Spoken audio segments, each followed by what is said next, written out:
ओम शांति। 10 दिसंबर 2020 आज की बाबा की जो साकार मुरली है, इसमें बाबा ने ज्ञान सागर शिव बाबा ने हम बच्चों को ज्ञान इंजेक्शन की बात कही। बाबा कभी भी ज्ञान को कोई सिरप, कोई मेडिसिन नहीं कहते हैं। बाबा कहते हैं ज्ञान एक इंजेक्शन है। इंजेक्शन माना कभी भी जब भी हॉस्पिटल में कोई इमरजेंसी में केस आता है ना, तो उसमें कभी भी दवाइयाँ नहीं देते, ओरल मेडिसिन्स नहीं देते कि जैसे मुख से दवाई दे दी, सिरप दे दिया, टैबलेट दे दिया। इंजेक्शन प्रेफर करते हैं, राइट। इंजेक्शन और ओरल मेडिसिन्स में डिफरेंस है उसके मैकेनिज्म में और उसके टाइम पीरियड के एब्जॉर्प्शन में। मतलब जो इंजेक्शन से दवाई दी जाती है वो जल्दी शरीर में काम करती है, उसका इफ़ेक्ट भी जल्दी होता है और वो टेक्निक ओरिएंटेड होता है। प्लस आप दवाई खुद तो ले सकते हो, लेकिन apart from certain injections like insulin, emergency cases में या बीमारी अवस्था में डॉक्टर ही इंजेक्शन लगाएगा। तो यहाँ पर भी बाबा ने ज्ञान को इंजेक्शन कहा। मना आत्मा खुद वो ज्ञान क्रिएट नहीं कर सकती, अपने अंदर स्वयं समझ नहीं ला सकती। ये बाबा है, ज्ञान का सागर है, जो नॉलेज दे करके आत्मा को पवित्रता और सुख शांति के डायरेक्शन में लेकर के जाते हैं। अपार्ट फ्रॉम दैट बाबा ने कर्मों की गति बताई कि कर्मों की फ़िलॉसफी के अकॉर्डिंग सपोज़ आज की डेट में अगर कोई व्यक्ति दान पुण्य करता है तो अगला जन्म उसका एक बेहतरीन, कह लीजिए फाइनेंशियली बेहतरीन घर में होगा। अगर कोई ज़्यादा कंसर्न रहता है एजुकेशन को लेकर के, मान लीजिए किसी ने यूनिवर्सिटी खोल दी, कॉलेज खोल दिया, तो अगले जन्म में उनका एजुकेशन अच्छा होगा। इसी तरह कोई अगर हॉस्पिटल खोलता है तो उसको हेल्थ अच्छी मिलेगी। मतलब philosophy of karma, the law of karma is working every second and with every individual. हर एक मनुष्य आत्मा के साथ जो लॉ ऑफ कर्मा है वो हमेशा काम करती है, विद एवरी वन, इर्रिस्पेक्टिव कि कौन से रेस, कौन से रिलीजन में है। तो बाबा ने उसी कर्मों के अनुसार हमको संगम युग के लिए स्पेसिफिकली ये समझाया कि संगम युग में भी हम जो पढ़ाई करते हैं वो भविष्य राजाई पद प्राप्त करने के लिए। मुरली के बीच की एक लाइन थी कि ये जो अभी प्रेजेंट स्टूडेंट लाइफ है ये आगे आने वाली सत्युगी लाइफ से भी ज़्यादा इम्पोर्टेंट है। तो इस चीज़ को अगर साधारण रीति से रिलेट करना हो तो जब भी कोई एग्ज़ाम के लिए, कोई एंट्रेंस एग्ज़ाम के लिए कोई स्टूडेंट बैठता है, सपोज़ कोई डॉक्टर बनने के लिए पुरुषार्थ करता है और आज उसके नाम के आगे डॉक्टर लग गया या आईएएस ऑफिसर बन गया, आईएएस के लिए अगर प्रिपरेशन कर रहे हैं, तो आईएएस ऑफिसर बन जाने वाला जो पोस्ट फेज़ है कि हाँ now this individual is an IAS officer, और एक जब वो आईएएस ऑफिसर की प्रिपरेशन कर रहा है तो ज़्यादा इम्पोर्टेंट कौन से टाइम को कहा जाता है? ऑब्वियसली एक स्टूडेंट फेज़ को ज़्यादा इम्पॉर्टेंट बोला जाता है। तो सिमिलरली शिव बाबा कहते हैं कि ये जो संगम युग का टाइम है, अगर संगम युगी पुरुषार्थी के लिए बाबा के डायरेक्शन लिए जाएं, तो बाबा भी कहते हैं ये संगम युग का टाइम तुम्हारे लिए सबसे ज़्यादा इम्पोर्टेंट है, सबसे ज़्यादा महत्वपूर्ण है, क्योंकि संगम युग डिसाइडिंग फैक्टर है कि आगे आने वाला टाइम हमारा कैसा होगा।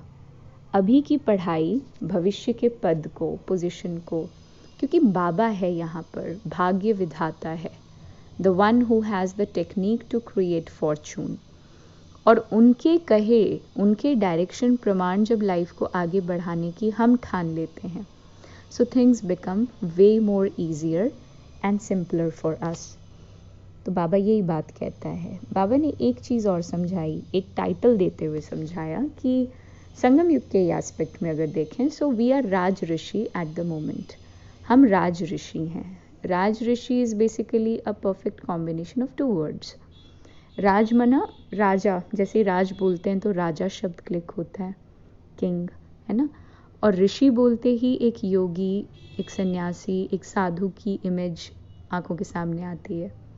बाबा टाइटल देते हैं राज ऋषि का, मना ना तो केवल राजा जो राज्य करे, परंतु ऐसा राजा जो ऋषि के मुआफिक अपने जीवन को सिंपल और वैरागी वृत्ति रखे।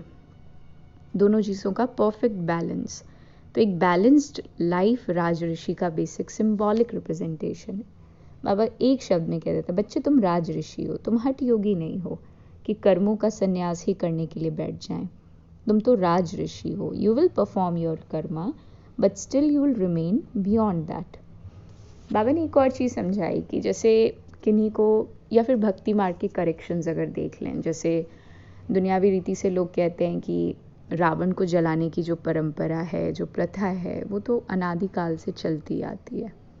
बाबा कहता है कोई भी चीज़ अगर स्टार्ट हो रही है, कोई भी चीज़ दुनिया में अगर चल रही है अभी भी, तो उस चीज़ का कोई ना कोई स्टार्टिंग पॉइंट है। अगर रावण को भी जलाना शुरू किया तो आज हम लोग कह देते हैं ना कि परंपरा से चली आ रही है। बैक ऑफ द टाइम में जितना जाए तो उतनी ज़्यादा हिस्ट्री हाथ से फिसलती चली जाती है।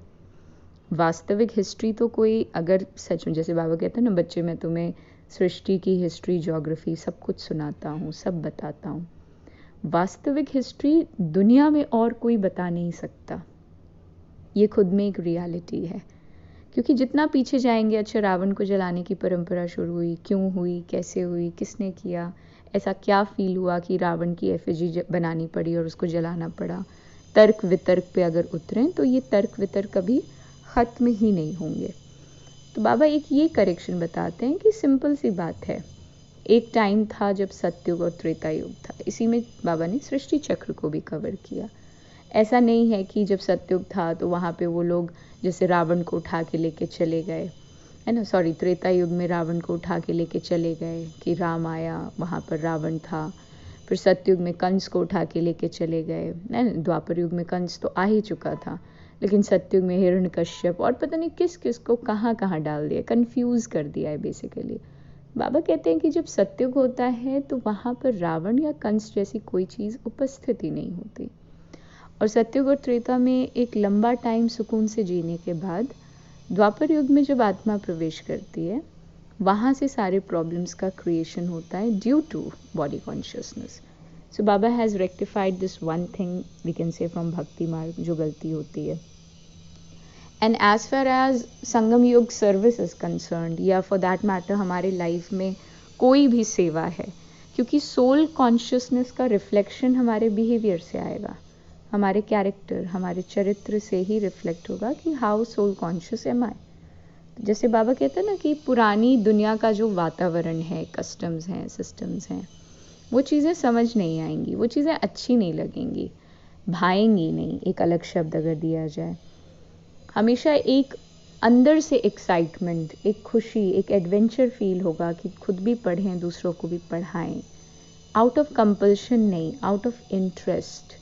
जिस आत्मा को वास्तविक सेवा का शौक है उसे इंटरेस्टिंग लगेगी ये पढ़ाई। जैसे 3 इडियट्स में भी दिखाते हैं ना, कुछ ही इक्का दुक्का मूवीज़ हैं जिनसे रिलेट किया जा सकता है कि उसमें मैकेनिकल इंजीनियरिंग से मोहब्बत थी, प्यार था, तो पढ़ाई कभी पढ़ाई नहीं लगी, हमेशा इंटरेस्टिंग लगा। कोटेशंस भी कई होते हैं कि अगर आपने अपने मन का लायक जॉब ढूंढ लिया, अपने मन के अकॉर्डिंग वाला जॉब ढूंढ लिया, तो एक भी दिन आपको काम नहीं करना पड़ेगा, विच इनडायरेक्टली मीन्स कि हर एक दिन इंजॉयमेंट से भरपूर होगी। तो ये सारी बातें आज की मुरली में बाबा ने बताई। रग जो है वो और तरफ से टूटी हुई होगी, बेवजह की बातों पर नहीं लगेगी, क्योंकि शास्त्रों में तो न जाने क्या क्या बातें हैं, परंतु ज्ञान से जो सेवा की अपॉर्चुनिटी मिलती है वो बिल्कुल डिफरेंट है। यहाँ की समझानी हर तरीके की समझानी से बिल्कुल डिफरेंट है। कॉन्ट्रास्ट में देखा जाए तो सत्युग एक ऐसा टाइम होगा जिसमें हेल्थ वेल्थ हैप्पीनेस सब कुछ होगा, एंड ये एक अभी का टाइम ऐसा है जिसमें अगर हेल्थ है तो वेल्थ नहीं है, और देखा जाए तो वेल्थ पे ही हेल्थ भी डिपेंड करता है। पैसे नहीं होंगे तो कहाँ से फ्रूट्स, अनाज खा पी सकेंगे, है ना। कसरत करने के लिए भी समय चाहिए, पैसे नहीं है तो पैसे कमाने में ज़्यादा से ज़्यादा समय चला जाता है। हेल्थ को लेने के लिए एक विजडम चाहिए, समझ चाहिए। सो लाइफ को ओरिएंटेशन नहीं है कलयुग में। और बाबा ने जैसे कहा ना, मान लो किसी के पास धन नहीं है तो भी वो दुख का कारण बन जाता है। इसीलिए बाबा कहते हैं कि अब उदार चित बनो, दिन रात सर्विस की चिंतन में रहो, because the world really needs that. अगर सच में कुछ करना है तो दुनिया को सबसे ज़्यादा जिस चीज़ की आवश्यकता है, and people are so much worried till date, it's just that no one is willing enough to leave everything behind and help people out in this particular one thing. सारी चीज़ secondary लगे, and primary requirement to how cure people, how cure individuals. और आज का वरदान है, बहुत खूबसूरत वरदान था आज का, बहुत बहुत खूबसूरत, कि देह से न्यारे देही भव। और देह से न्यारे देही बनने का एकमात्र तरीका है अंतर्मुखता की गुफा में चले जाना। जैसे आवाज़ में आ भी रहे हैं, सपोज़ बातचीत कर भी रहे हैं, तो भी इसलिए क्योंकि हाँ ड्रामा में पार्ट है, आवाज़ मिली है, डम नहीं है, गूंगे नहीं है, तो वक्त पड़ने पे जब ज़रूरत है तो बोलेंगे, जितनी आवश्यकता है ज़रूर बोलेंगे, बेहतरीन अंदाज में बोलेंगे, बाबा की श्रीमत प्रमाण मीठी बोली में बोलेंगे ज़रूर, लेकिन बोलने के तुरंत बाद फिर से अंतर्मुक्ता, शांत एकदम। अंतर्मुक्ता ये नहीं कि अंदर जा कर के हमें इमेजिनेशन शुरू कर दें। अंतर्मुक्ता मना मनन चिंतन, एकदम बुद्धि जो है उस शब्दों के सागर में अच्छे से गोते खाती रहे, है ना। लोगों ने क्या किया, क्या परिस्थिति घटित हुई, भविष्य में क्या होगा, अतीत में क्या हो गया, इन बातों में गोते खाने की जगह ज्ञान में गोते, शब्दों के साथ खेलना। जैसे कोई लेखक होता है तो उसको इस संसार से एक विचित्र प्रकार का वैराग्य होता है। वो वैराग्य सच में विचित्र है, वो सदा शब्दों के लहरों में ही लहराना पसंद करता है, वास्तविक जो लेखक या शायर होते हैं। तो बाबा कहते हैं ना कि बच्चे ये पढ़ाई है तो शब्द तो होंगे ही, और शब्द हैं तो उन शब्दों में ही रमण करना, गहराई में चले जाना, एक सागर के मुआफिक। यही तो मेडिटेशन है, यही चीज़ आत्मा को तृप्त करती है ना, भरपूर करती है, नरिशमेंट देती है, दुनिया से कुछ देर के लिए अलग करती है, और अलग होने में फिर वो परम आनंद की अनुभूति करती है। और आज का स्लोगन भी खूबसूरत था, जैसे साधना बीज है और साधन उसका विस्तार है, बहुत बेहतरीन स्लोगन था। जैसे आज की डेट में कोई भी फैसिलिटीज़ जो हमारे पास उपस्थित हैं, कोई भी facility, medical science, law, constitution, police, है ना, painting, anything, vehicle for that matter, घोड़े गाड़ी, जो भी चीज़ें उपस्थित हैं, ये सब फैसिलिटीज़ हैं, साधन हैं, जो कि किसी के साधना का विस्तार है। मतलब जैसे आज की डेट में बहुत बड़ी बड़ी मेडिकल यूनिवर्सिटीज़ खुल गई, बड़ी बड़ी बिल्डिंग्स बन गई as per the requirement for the mankind, लेकिन अल्टीमेटली ये यूनिवर्सिटीज़ जो हैं ये किसी के साधना का प्रत्यक्ष प्रमाण है, विस्तार है। किसी ने मेडिकल साइंस की साधना की, उसके ऊपर स्टडी की, पहले बुक्स बने, फिर बिल्डिंग्स बनी।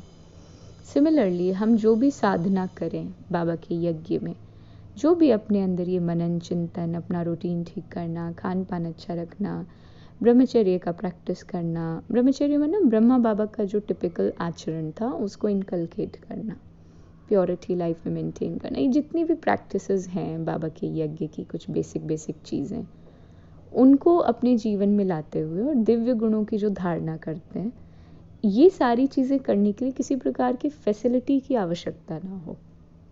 जैसे कोई सिस्टर मेडिटेशन कमेंट्री करा भी रहे हैं, वो भी एक साधन है जो कि उनके साधना का विस्तार है।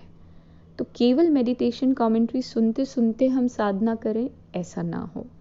It should be individual, it should be independent, क्योंकि बाबा ने क्लियरली कह दिया कि साधना बीज है और साधन उसका विस्तार है। तो विस्तार में तो साधना को छिपा नहीं देना। पता चला विस्तार ही नज़र आ रहा है, केवल कमेंट्री, रेड लाइट, म्यूज़िक, यही सारी चीज़ें हैं, विस्तार होते जा रहा है और साधना छुपती जा रही है। ऐसा ना हो, साधना ही प्रत्यक्ष रहे, बाकी फैसिलिटीज़ थोड़ा बहुत सपोर्ट सिस्टम की तरह लिया, यूज़ किया और ख़त्म, डिपेंडेंट नहीं रहे। ओम शांति।